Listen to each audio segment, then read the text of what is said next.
Bonjour Stéphane, bienvenue chez nous entrepreneurs. Bonjour Bonjour Jessica, Jessica. merci. Merci à vous pour votre temps. Alors dites-nous, qu'est-ce que vous faites et depuis combien de temps vous faites ça? Stéphane, je te laisse commencer. C'est vrai? Oh, comme c'est gentil. Alors, depuis combien de temps? Depuis 25 ans. Ce sera la 25e année cette année. Nous avons créé il y a 25 ans une société qui s'appelle MACMA, M-A-K-M-A. Depuis, nous lui avons créé des petites sœurs. Et avant ça, nous avions déjà une petite activité qu'on va qualifier associative. Mais disons que tout est vraiment né entrepreneurialement il y a 25 ans. Et notre métier, c'est la comparaison que je fais souvent, c'est entreprise générale du bâtiment, mais dans la bande dessinée. Donc Génial. on regroupe tous les métiers de la BD, du scénariste au dessinateur, en passant par le traducteur, le coloriste, le responsable éditorial et tous les métiers de l'ombre que vous ne connaissez pas. Quand un éditeur ou une plateforme de publication de bande dessinée numérique comme les webtoons a un besoin, eh bien, elle fait appel à nous, qu'elle soit n'importe où en France, en Europe ou dans le monde entier. On est un peu l'agence touriste de la bande dessinée, on sait tout faire. C'est génial. Et comment vous avez eu l'idée? Comment ça vous est venu Eh bien, c'est là que je passe le relais à Edmond. Oui, merci Stéphane pour cette passe décisive. Eh bien, alors au départ, Stéphane et moi, on voulait être auteur de bande dessinée. Pour ma part, je nourrissais ce rêve depuis tout petit. J'ai toujours voulu faire ça. Sauf que dans Génial. la réalité, surtout avant l'an 2000, puisqu'on parle quand même de la fin, alors même si MAPMA a été créé en 2001, nous, on essayait de taper à la porte depuis la fin des années 90 à la porte du marché professionnel de la BD. Ouais, ouais, Et on voulait être auteur de BD. Le problème, c'est que bah, les éditeurs, ils nous attendent pas. Ils n'ont pas ouais. besoin de nous. Eux, les éditeurs, ils éditent des bouquins qui sont quasiment déjà prêts, avec des auteurs qui sont déjà en place. Et Ok, c'est très dur d'être en place quand on ok. n'a pas. Donc bref, c'est un peu le serpent qui se mord la queue, surtout quand on habite à Bordeaux et pas à Paris, parce que les éditeurs de BD, Oui, évidemment, surtout à l'époque, ils étaient à Paris. ouais. Et donc, nous, ce qu'on s'est dit, c'est que bah, plutôt que de continuer à s'user la couenne pour essayer de forcer la porte du milieu de la BD professionnelle, eh bien, on allait monter une équipe autour de nous pour être plus fort, parce que l'union fait la force. Et Ouais. donc, on a rassemblé, ce que disait Stéphane, on a rassemblé tous les métiers de la bande dessinée autour de nous, scénaristes, dessinateurs, coloristes, lettreurs, etc., pour être capable de proposer un projet clé en main Génial. d'une part aux éditeurs, et Ouais. puis d'autre part, on s'était dit qu'on allait bénéficier de tout ce savoir-faire pour le vendre aux entrepreneurs. C'est-à-dire qu'au début, nous, notre idée, c'était de faire de la bande dessinée d'entreprise pour gagner notre vie, et en même temps, on raconterait les histoires qui nous tiennent vraiment à cœur en tant qu'auteur dans le milieu de la BD.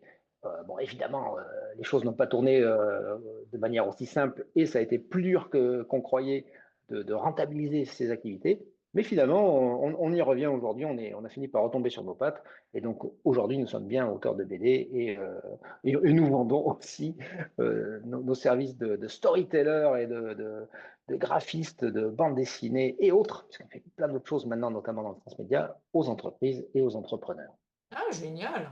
Mais il y a 25 ans, ça n'a pas dû être simple d'aller frapper à à la porte des éditeurs en leur disant, bon, bah voilà, on est tous là, on est tous là. C'était un sacré challenge, ça, quand même, hein. Ah ben, on a failli mourir en fait, hein. C'est-à-dire qu'en gros, quand on a créé la boîte, on s'est dit bon bah voilà, ça va être super simple. On va devenir éditeur de BD, on va vendre des BD, on va gagner de l'argent et puis et en plus on vendra nos services aux entreprises. Aucun des deux plans n'a fonctionné. Au bout de quelques mois, on était à deux doigts de mettre la clé sous la porte. Heureusement, je vous la fais courte, hein, mais on a eu une opportunité. En fait, on en a sans doute eu d'autres, mais il y en a eu une qui est passée devant nous, hop, et on a pu la saisir. Cette opportunité, c'était de devenir traducteur de comics américains pour le marché français. Ça tombait bien puisqu'on avait une très grande culture comics. C'est aussi pour ça d'ailleurs qu'on a pu avoir ce genre d'activité.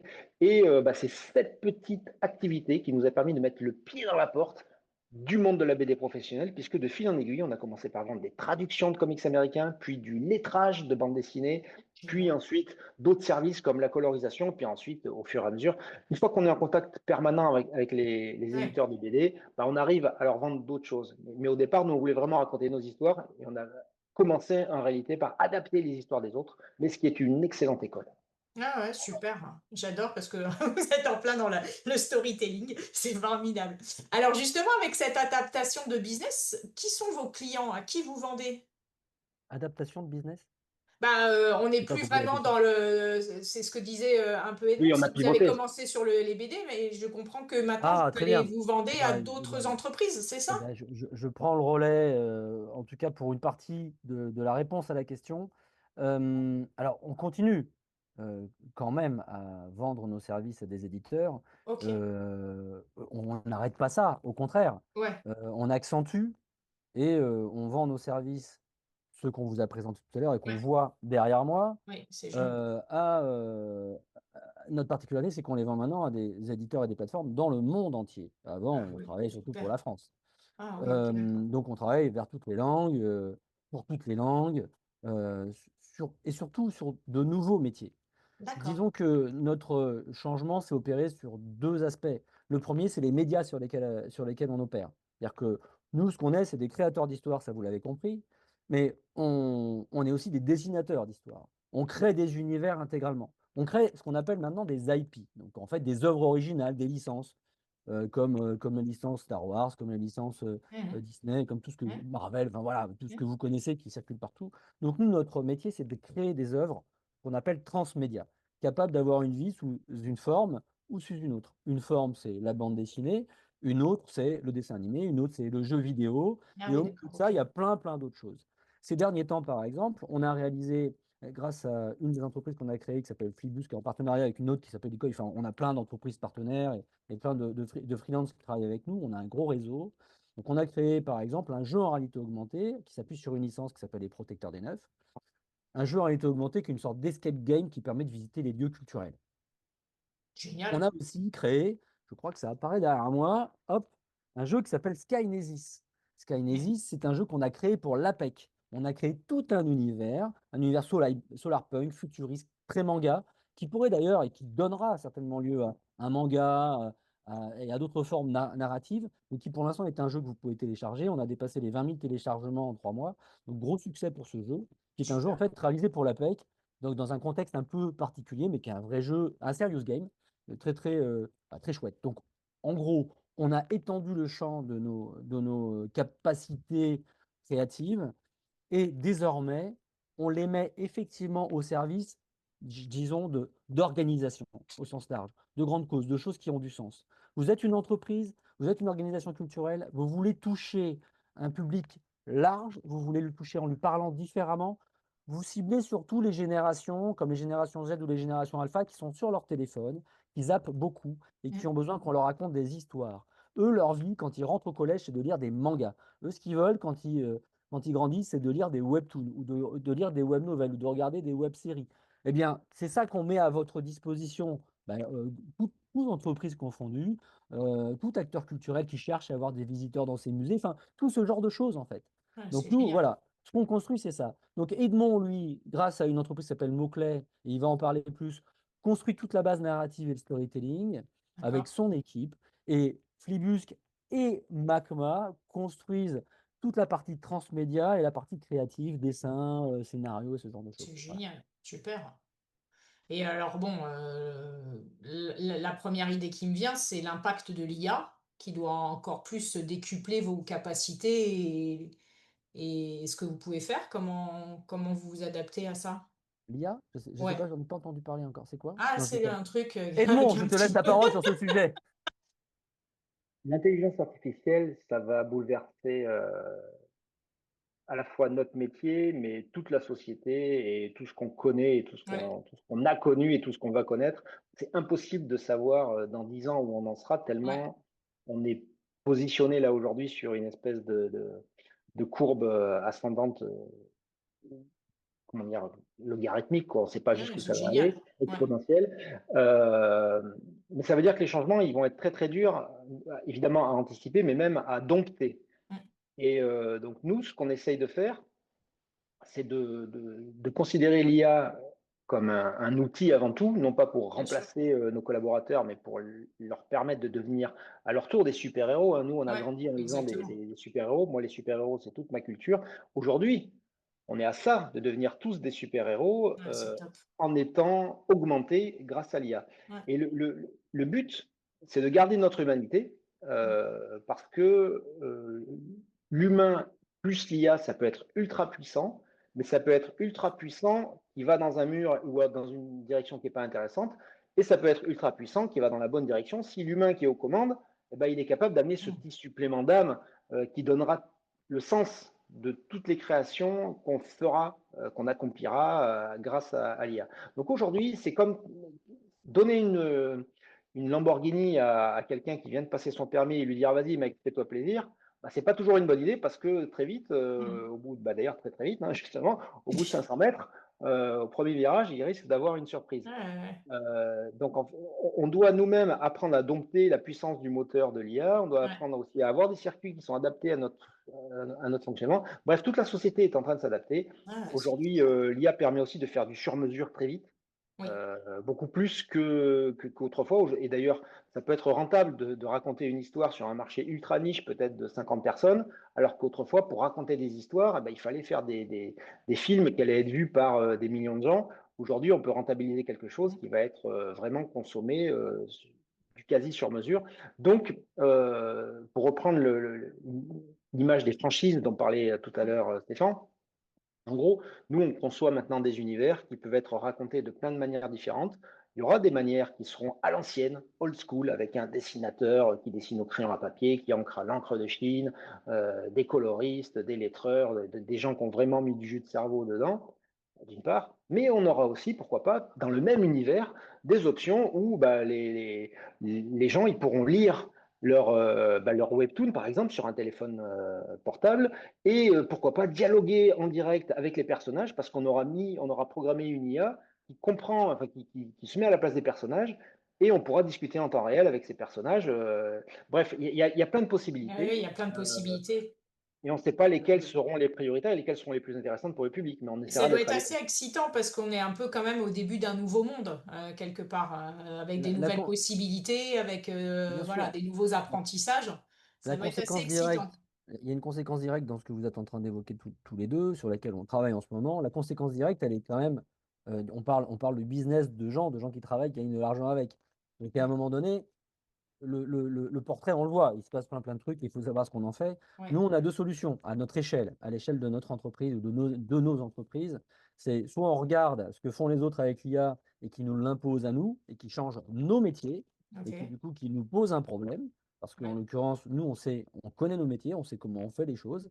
Et ce qu'on préfère, nous qui maîtrisons notre usine de fabrication, si on ouais, devait faire des parallèles avec la robotisation ouais, d'il y a quelques dizaines d'années maintenant, bah, en fait, nous, ce qu'on veut faire, c'est simplement robotiser avec intelligence nos métiers, conserver la création humaine là où elle doit être et permettre à l'IA de s'insérer aux bons endroits, les endroits qui ne sont pas intéressants pour mais nous et c'est qui nous ça. permettent de s'amplifier ou Mm, d'amplifier la création, mm, justement. Donc, mm. il y a un vrai enjeu pour nous de continuer à nous approprier cette Ouais, technologie. On y travaille. On y travaille avec BPI, on y travaille avec des partenaires ouais, c'est bancaires, super. on cherche des financements, on en a trouvé, on travaille sur ces questions-là. Donc, nous, le changement est en cours. Ouais, Voilà. c'est top. Mais il faut maîtriser tout ça. Ouais, Il y bien a des sûr. vrais enjeux à plein de niveaux. Bah, disons que Ouais, quels voilà, que nos soient les métiers vont se métiers, hein, de toute transformer. façon. Ouais, Nos quels que métiers vont soient se les métiers transformer, aujourd'hui. mais je pense que nos métiers vont se transformer, mais qu'on doit avoir à cœur d'être au centre de la transformation pour s'assurer justement que les créateurs resteront essentiellement des humains et qu'on ne vienne pas après coup avec des pneus en disant ouais, vous êtes trop méchants. Voilà, le but du jeu pour nous, c'est de prendre les choses en main dès à présent. Génial. Alors moi, ce qui m'intéresse surtout depuis 25 ans, c'est votre vie de chef d'entreprise. C'est voilà, ce que vous avez vécu tout au long de ces années. Et selon vous, quel est votre plus grand apprentissage depuis que vous êtes chef d'entreprise? Mon plus grand apprentissage à moi, c'est que j'ai intégré récemment, je crois, c'est que j'étais entrepreneur. C'est bien, au bout de 25 ans. Non, mais c'est extrêmement important d'avoir conscience que bah, nous, je pense que l'un et l'autre, alors je parle un peu pour Edmond, parce que j'ai déjà entendu discuter de ces sujets-là, mais on voulait être auteur de BD. Nous, on est plutôt des créatifs au départ. On a Ouais, envie de réunir des gens qui complètent avec nous ce qu'on ne sait pas faire. ouais, Et bien sûr, du coup, d'être acteur de notre vie et de prendre des choses en main. Alors d'autres diraient entrepreneur. Alors c'est un mot que j'ai longtemps rejeté parce que moi, je me suis considéré comme acteur de ma vie et je veux faire des choses avec les gens, point. Bon, il s'avère que maintenant, on a des salariés, on a des collaborateurs qui dépendent de nous et de notre activité. Bon, il est évident qu'on est chef d'entreprise et donc on a entrepris des choses pour pour développer cette activité. Donc, je ne sais pas si je réponds à la question, Si, si. mais je laisse Edmond la compléter. C'est pas évident hein, d'identifier quel est son plus grand apprentissage. Je dirais que moi, ce que j'ai surtout appris, en fait, c'est que je ne savais rien. On a toujours l'impression qu'on sait les choses et c'est à partir du moment où on commence un peu à les maîtriser que là, tout de suite, on se rend compte de l'étendue incommensurable des savoirs qui nous restent à acquérir. Des savoirs et des savoir-faire. Parce que souvent, c'est bien de savoir, mais c'est mieux de savoir faire quand on est entrepreneur. Parce qu'on est entrepreneur, on n'est pas juste spectateur. Et alors, du coup, là, je me suis rendu compte de beaucoup de choses. Je pensais être, par exemple, un très bon commercial, alors qu'en réalité, j'étais juste comme un bateau qui est sur une mer qui monte. Et la mer, elle n'a pas arrêté de monter. Le marché de la BD, il a monté non-stop pendant quasiment 25 ans, depuis qu'on est dessus. Et il a connu un petit trou d'air. Bon, pas les bateaux qui souffrent des trous d'air, mais vous voyez l'idée. En Ouais. gros, la marée a commencé à redescendre en 2023-2024. Et là, d'un seul coup, on s'est dit, waouh! Et là, je me suis dit, mais non, en fait, non, t'es pas si bon commercial que ça. En réalité, tu t'es juste contenté d'accompagner le marché. Et donc, ça m'a obligé à me remettre en question. Et même si j'ai Ouais. jamais cessé de me former depuis que j'ai arrêté mes études pour justement lancer MACMA avec Stéphane. Mais ce que je veux dire, c'est que euh, même quand on se forme non-stop, eh ben, en réalité, on ne se forme jamais autant, ou pas forcément dans les secteurs où on aurait besoin de se former. Et je crois que Intéressant. là, je suis en train d'en prendre conscience et je suis en train de me former comme un malade à l'art du commerce. Voilà. Ah, ok. Bah, génial, super. Alors, qu'est-ce qui vous inspire le plus aujourd'hui? Moi, j'ai envie de changer le monde. Je trouve que non, non, c'est vrai. Moi, je trouve que le Vous monde part allez en commencer couille. par quoi? La France. J'ai commencé par la France Il y a et beaucoup de choses à faire en France. c'est peut-être le pays où il y a le plus de choses à faire parce que c'est le pays où on a fait le plus de choses. Je dis pas nous, Stéphane et moi, mais la France a montré l'exemple pendant des années. Les Lumières, c'est la France. La Renaissance, ok, c'est l'Italie, mais c'est aussi la France. Je- la France, c'est vraiment un pays où on a su associer la puissance, la culture, la, la, la- la curiosité, plein de choses. Et c'est un pays qui a complètement oublié ça en quelques dizaines d'années pour se refermer sur lui-même. Et moi, je voudrais réouvrir les portes de la curiosité, les portes de la culture, les portes de notre esprit pour redonner le sens du merveilleux à nos enfants pour qu'à leur tour, ils saisissent l'opportunité de devenir de nouveau des citoyens du monde créatifs et productifs. Ah, super, Mais top. vous savez, quand on bosse dans nos univers créatifs, on bosse pas uniquement pour se faire plaisir en racontant des histoires. On bosse sur ces sujets-là parce qu'on a parfaitement conscience que la création, que les histoires que les enfants lisent, que les films que vous voyez au cinéma, en fait, c'est le pétrole de votre imagination future. C'est ça qui crée le futur. C'est donc des instruments d'inspiration hyper forts, mais vraiment hyper forts. Moi, je suis persuadé que si on envoie des fusées dans l'espace, c'est grâce à Jules Verne. Si, si on Merci imagine Jules. aller, si on imagine aller sur Mars, il faut bien se rappeler de comment fonctionnent les sciences de façon générale ou la recherche. Les chercheurs sont des gens qui ont énormément d'imagination et qui font preuve de créativité et qui imaginent des choses et qui les vérifient derrière. Mais en fait, nous, on est là pour les inspirer, ces gens-là. Ouais. Donc après, à nous de chercher nos combats, la manière dont on va parler des sujets. Ce qui est certain, c'est que les technologies en ce moment nous apportent les moyens de parler sur plein de médias différents d'un même sujet. Donc le tout, c'est de bien construire l'histoire et le sujet sur lequel, le sujet qu'on aborde. Il y a quelque temps, j'ai entendu Edmond parler d'enjoliver, de redonner de la lumière finalement, de redonner envie aux gens. Je pense que notre De responsabilité, réenchanter. de réenchanter. Mais je pense que, alors oui, il faut réenchanter. Je pense que les nouvelles générations ont besoin qu'on communique avec elles. Moi, j'ai envie de transmettre, j'ai envie de transmettre aux jeunes générations. On travaille sur des supports qui font rêver, qui donnent envie. Et ces histoires-là, ben, en fait, c'est un moyen. La culture, c'est un outil de communication entre les peuples extrêmement puissant.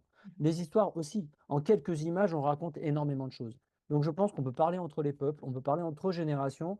Bah, c'est tout. Voilà, je pense que ça justifie tout ce qu'on fait en réalité. Donc, ça donne du sens Génial. et voilà. Ouais, c'est top. J'adore parce que en fait, bon, alors je lis un peu voilà, des BD, etc. Et c'est vrai que tout ce que vous dites, il y a un pouvoir derrière tout ça et un pouvoir de transmission et un pouvoir de connexion avec toute la nouvelle génération.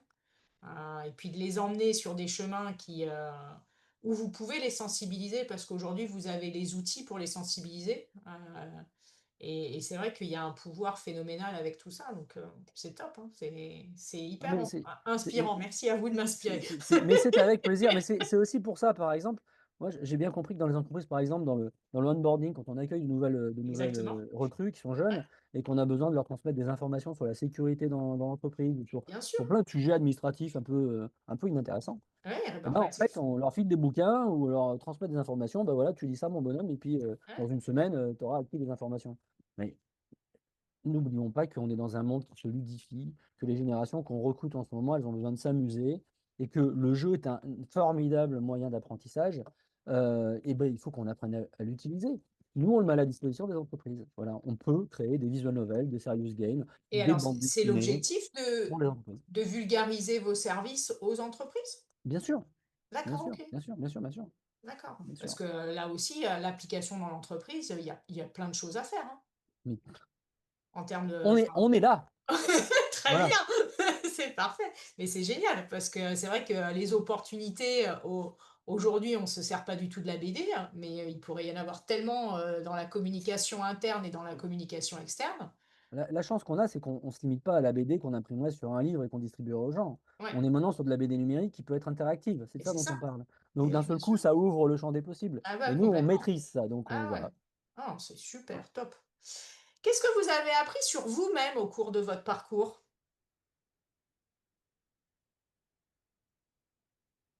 Euh, j'ai appris que j'avais beaucoup plus de mal à gérer une équipe que je ne l'aurais cru. Il y a D'accord. une énorme différence entre être le chef de sa bande de potes et être un chef d'entreprise.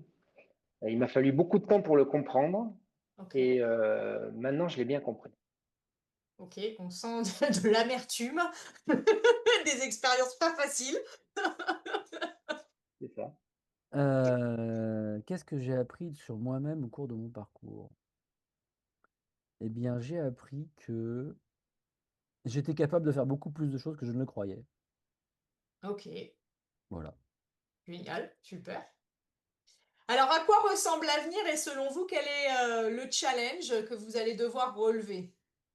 Alors, bon, on en a peut-être déjà un peu parlé avec l'IA. Je ne sais pas si vous pensez à autre Ah, chose. ouais, bah, Vas-y. oui, justement, j'enquille et puis je te passerai la balle. Mais bon, globalement, on a effectivement évoqué l'IA, Ouais. on a évoqué le développement commercial et on a évoqué notre ouverture au-delà du monde de l'édition et Ouais. des plateformes de BD numérique. Bah voilà, notre enjeu, il est là. Et il y en a pas mal. Non, mais c'est balèze, Ouais, oui, c'est parce vrai. que on doit acquérir une culture d'innovation qu'on avait déjà entamée, mais là, ça impose de recruter un autre type de profil avec Oui. lesquels on n'a jamais travaillé encore, en tout cas pas au sein de notre entreprise, Mhm. et sur la partie commerciale, Edmond l'a évoqué, et du coup, je lui passe le relais sur ce sujet-là. De quoi ressemble l'avenir? Bah, voilà, comme je le disais tout à l'heure, c'est impossible à dire parce que l'avenir il est beaucoup plus volatile qu'il n'aurait pu l'être sans l'irruption de l'IA. Il ne se passe pas un jour sans qu'on apprenne qu'un nouveau remède a été trouvé pour telle ou telle maladie, que telle ou telle société a fait x20 sur ses bénéfices parce qu'en mettant de l'IA dedans, elle a pu être plus performante, etc. Donc, on ne sait pas à quoi ressemblera l'avenir. Il sera très différent d'aujourd'hui. Je me souviens que quand j'étais gosse, quand on nous parlait de l'an 2000, on nous parlait, enfin, on voyait des dessins avec les voitures volantes, tout ça. Bon, on n'y est pas encore. Par contre, c'est sûr que les gosses là qui aujourd'hui vont naître et si on leur parle de l'an 2100, ben, eux ils vont voir les voitures volantes. Ah ouais, Il c'est y aura clair. personne pour les piloter parce qu'elles vont conduire toutes seules, etc. Donc, Ouais, ouais. euh, pour revenir à nos métiers industrie culturelle et créative, je dirais que l'avenir, je reprends un peu sur ce que je disais tout à l'heure. Je crois qu'on va, de la même manière qu'on a assisté à l'archipélisation de la culture avec l'irruption d'Internet à la fin des années 90, qui a permis à toute sorte de culture de niche de se faire florès, Ouais. dans le sens où les gens maintenant ils pouvaient tout à fait on dit qu'avec 1000 gros fans, avec 1000 fans, un artiste peut vivre. C'est-à-dire qu'en gros, s'il a 1000 fans qui achètent ses CD, qui vont à ses concerts, enfin bref, qui consomment tout ce qu'il fait, un artiste peut D'accord. vivre professionnellement. Ça veut dire que ça voulait dire que donc plein de petits artistes, alors je parle de chanteurs, enfin de groupes, mais en gros plein de petites entités pouvaient fonctionner de manière professionnelle. Et c'était pareil pour un auteur de BD, pour un Mhm. romancier, Mhm. etc. Si on a une fanbase solide qui achète tout, c'est suffisant pour vivre.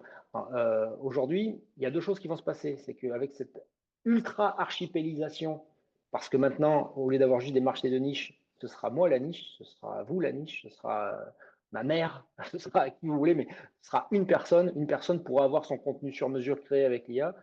Ben, il va y avoir deux défis. En gros, le premier défi, c'est comment vont vivre les professionnels des industries culturelles et créatives, comment ils vont vivre financièrement, parce que on pourra faire beaucoup plus avec beaucoup moins. Ça veut dire qu'il y aura sans doute moins besoin de créateurs. Pour autant, le monde va être ultra créatif, parce que tout le monde va vouloir être un peu créatif. Malgré tout, les gens, ils aiment bien aussi être créatifs, mais dans un bac à sable particulier. Ils aiment bien être créatifs, pourquoi pas, en écrivant des fanfictions de Harry Potter ou de super-héros, avec des super-héros ou des super-vilains qui vont manipuler mentalement la super-héroïne qui est super sexy pour lui faire faire les pires trucs. Oui. Donc, en gros, ça veut dire que les gens, ils vont vouloir leur petite histoire sur mesure que personne d'autre lira parce que ça équivaudrait à faire lire son âme à quelqu'un d'autre. Mais là, avec l'IA, on peut vraiment créer du ultra sur mesure. Ouais. Et je pense que l'avenir, il est là. Et que donc, comment nous, on reboucle tout ça? Ben, en créant des franchises avec des règles D'accord. qui expliquent qui sont les personnages, comment est l'univers, comment fonctionne tout ça, et comment chacun peut se l'approprier pour en faire, pourquoi pas, une histoire sur mesure qui va être écrite avec l'aide de l'IA, ou comment dialoguer avec les personnages, ou comment fabriquer, en appuyant sur quelques boutons et en expliquant ce qu'on veut, comment fabriquer peut-être un jeu de cartes qui va être automatiquement imprimé puis expédié chez le consommateur qui pourra ensuite jouer avec sa famille. Enfin bref, tout est possible et je pense que c'est cette Intéressant. direction qu'on va prendre. Nous, notre rôle, c'est de créer des univers dans lesquels les gens ils pourront se fendre la gueule tout simplement en utilisant les personnages et les règles de chaque monde qu'on aura créé. Ouais, c'est super, top. Alors, quel serait votre conseil à une personne qui envisage de se lancer en tant que en tant que chef d'entreprise? Alors moi, mon conseil déjà, c'est est-ce que tu es sûr de vouloir faire ça en France? Si c'était à refaire, vous le referiez pas? C'est difficile à dire. À l'époque où on l'a fait, on ne pouvait pas le faire autrement, je dirais. Et puis moi, j'ai pas de machine à remonter le temps, donc il ne s'agit pas de refaire le passé. Par Bah contre, oui. si quelqu'un vient me voir, là, mon fils, par exemple, il vient de créer une entreprise. Donc, il a créé son entreprise en France, tout ça. Mais son entreprise, pour l'instant, elle n'a pas beaucoup d'activité, donc c'est pas très grave si jamais il la ferme et qu'il va en monter une autre dans un autre pays. Voilà. Nous, notre activité, elle est quand même fondamentalement ancrée en France et du coup, elle souffre des difficultés que connaissent les entreprises françaises à cause du, de l'écosystème français qui est Oui. très compliqué en ce moment. Donc, moi, mon conseil, c'est regarde bien où tu construis ta maison avant de D'accord. commencer à couler la fondation. Voilà. Alors, entendons bien, j'enchaîne parce que je ne partage pas tout à fait le point de vue d'Edmond.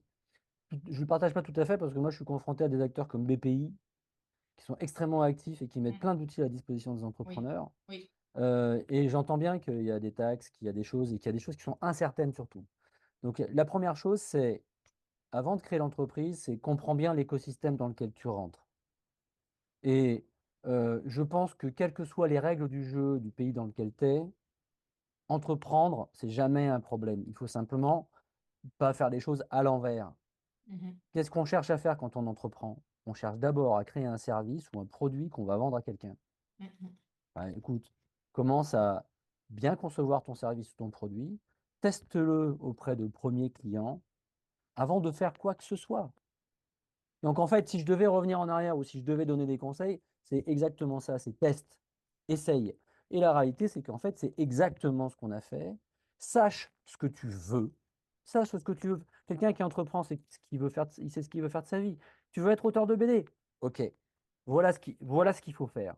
Va toquer à la porte des éditeurs, Si un éditeur te rembarre, va retoquer à la porte d'un autre éditeur. Si un éditeur, là je parle des éditeurs, mais c'est pareil pour n'importe quel client. Si on te dit non, prends en compte le non. Demande, essaye de comprendre pourquoi on te dit non, et va, et reviens encore, et reviens toujours, si tu es sûr de ton coup, et structure ton offre. Avant d'aller, en fait, avant d'aller rien du tout, il faut vendre. Il faut construire son offre et la vendre. C'est la seule chose qu'on a à dire. Après, s'il y a des taxes dans le pays, s'il y a des impôts particuliers, eh ben, tu vends ton offre à un prix Qui qui prend permet tout tout, ça ouais. en considération, tout Ouais, bien sûr. simplement. Parce qu'évidemment, si on fait les choses à l'envers et qu'on ne vend pas assez cher et que du coup, on ne peut pas se payer et qu'on est. Bon, bah là, effectivement, on marche sur la tête. Voilà. Il faut faire les choses dans le bon ordre. Un autre conseil que je peux donner, parce que je l'ai beaucoup vu, c'est il y a des gens qui créent leur entreprise et qui rêvent. Alors, je crée mon entreprise et tout va se faire tout seul. Donc, ça, c'est. Moi, je fais J'en vois aussi pas l'inverse. mal. J'en vois beaucoup. Développe ton activité, puis après, vois si ça marche un peu, et puis crée ton entreprise derrière. Donc, il ne faut pas rêver, ce n'est pas un bouton magique quand on appuie sur un bouton, ça se développe. Et je vois aussi beaucoup de gens qui procrastinent énormément. Je lis plein de livres sur comment ça marche, Ah la oui, création d'entreprise, le ah machin, oui, le truc, le bidule. Le meilleur apprentissage dans la vie, c'est le faire. ah Voilà, oui, on fais est donc. C'est d'accord. tout. J'ai rien à ajouter. Ouais. Je pense qu'il est pas mal. En termes de conseils, on est bien là. Alors, petite question qui m'intéresse. Si vous deviez recommencer votre entreprise, est-ce qu'il y a quelque chose que vous feriez différemment?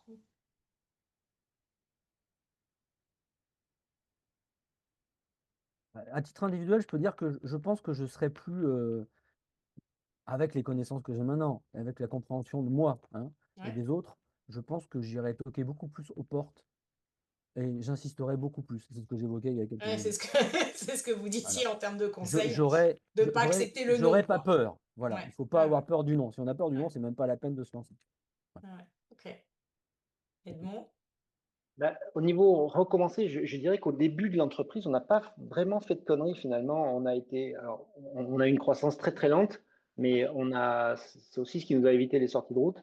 On entend tellement que les entreprises meurent, il y en a plus de la moitié qui meurent au bout de 3 ans. Enfin, je viens d'inventer cette stat, hein, donc je ne sais pas exactement combien c'est, mais il y a beaucoup Ouais, d'entreprises qui meurent. ouais, c'est énorme, hein. Ouais. Voilà. Euh, donc je pense qu'au début, on n'a pas forcément fait de mauvais choix. On aurait évidemment pu aller plus vite, mais l'avantage, c'est qu'on a construit de manière très solide, Mhm. et donc on n'a pas pris de risques inconsidérés. Ouais. En revanche, moi, si je devais changer une chose, ce serait dans mon rapport à l'argent. D'accord. Pendant longtemps, j'ai considéré l'argent comme une conséquence, mais je dirais presque anodine de notre activité. Nous, on n'avait pas créé, c'est ça aussi qui est très important, c'est qu'on n'a pas créé MACMA pour faire du fric. On a créé MACMA pour raconter des histoires en bande dessinée et, si possible, gagner notre vie en le faisant. Vivre de nos passions, ouais, c'est ça. Voilà, c'était vraiment ça notre but. Et du coup, moi, à titre personnel, d'un point de vue culturel, familial, etc., j'ai jamais été cultivé au niveau pognon. Je savais pas gérer mon fric, je le dépensais. En gros, voilà, j'ai pas su avant Mais très personne longtemps. ne nous l'apprend, ça, hein. Et c'est bien dommage. Je pense Mais que oui. l'éducation financière devrait être une cause nationale. Ouais, Ce serait important pour tout le monde, ne mais serait-ce bien que sûr. pour comprendre le monde dans lequel on évolue Ouais. et pour comprendre pourquoi ça va être compliqué de payer les retraites. Mais c'est pas ça que je voulais dire. Ce que je voulais dire, Pardon, d'autres choses. ce que je voulais dire, c'est que on aurait peut-être dû gérer différemment les flux d'argent entrants quand D'accord. quand l'entreprise a vraiment commencé à exploser. On a connu une croissance, on a connu plusieurs phases de croissance intense, mais il y a eu une croissance où vraiment un moment où l'entreprise a vraiment beaucoup cru entre 2019 et 2023. Là, on a eu énormément de flux entrants. Alors, on en a profité pour se structurer un petit peu, pour embaucher, etc. Mais finalement, on a été un peu, je dirais, débutant dans notre manière de gérer l'argent. D'accord. Aujourd'hui, avec ce que je sais, clairement, je souhaiterais qu'on le fasse différemment. D'ailleurs, le sujet se repose aujourd'hui pour d'autres raisons, mais en Ouais. tout cas, on a aussi de l'argent qu'il va falloir utiliser intelligemment. Mhm. Je crois que c'est ça que je changerais. C'est D'accord. notre rapport à l'argent, ce qu'on fait de la trésorerie, est-ce qu'on place, est-ce qu'on investit? Parce que là, on fait des choses. Si on investit dans d'autres Bien sociétés, sûr. c'est important. Ça nous Bien sûr. permet d'étendre notre structure, notre influence, notre capacité commerciale. Mhm. C'est des choses qui, jusqu'à il y a quelques années, me passait complètement au-dessus de la tête. Donc, Bien je sûr. pense que ça aussi, on pourrait peut-être s'y intéresser avant. Mais je dirais que de toute façon, tant qu'on n'avait pas énormément de flux rentrants qu'on pouvait capter au sein de l'entreprise pour développer l'entreprise, c'était pas forcément nécessaire. Mais je dirais que quand notre société a commencé à exploser en 2019, ça aurait été bien que je m'y intéresse davantage. Ok. Merci en tout cas. Où est-ce qu'on vous retrouve si on veut en savoir plus sur votre activité, sur ce que vous faites? Vous avez un site internet? Enfin, où est-ce que on peut avoir le plus d'informations sur vous? Alors, c'est très simple. Notre société principale, c'est MACMA. D'accord. MAKMA. Donc sur macma.com, il y a déjà beaucoup d'informations. Nous sommes sur tous les réseaux sociaux, à Ok. part TikTok, mais on va peut-être devoir s'y mettre. Donc que ce soit MACMA, Flibusк, donc FLIBUSK, Moclé, MOKLAY, ou alors Stéphane Bochat ou Edmond Touriol sur les différents réseaux sociaux qui existent, et site internet. Bref, si vous utilisez Macma, on vous Google, trouve. Ok. voilà, vous allez trouver énormément de ressources. On est très présent sur les réseaux sociaux et bientôt même davantage. Mais bon, je laisse la parole à Stéphane. Non, bah, j'ai rien, j'ai rien ajouté. La question, c'est comment on nous trouve. Bah, je pense que tu Non, as tout non, donné, donc voilà. bah, c'est Vous n'avez super. plus En qu'à tout nous envoyer cas, un email ou à nous téléphoner ou faire ce que vous voulez. Stéphane Edmond, merci beaucoup pour votre temps. Merci pour votre partage d'expérience. Vous avez un monde complètement atypique avec j'ai interviewé pas mal de chefs d'entreprise et c'est passionnant dans le monde dans lequel vous êtes et dans lequel vous nous transposez. En tout cas, merci pour ce temps, merci pour cet échange.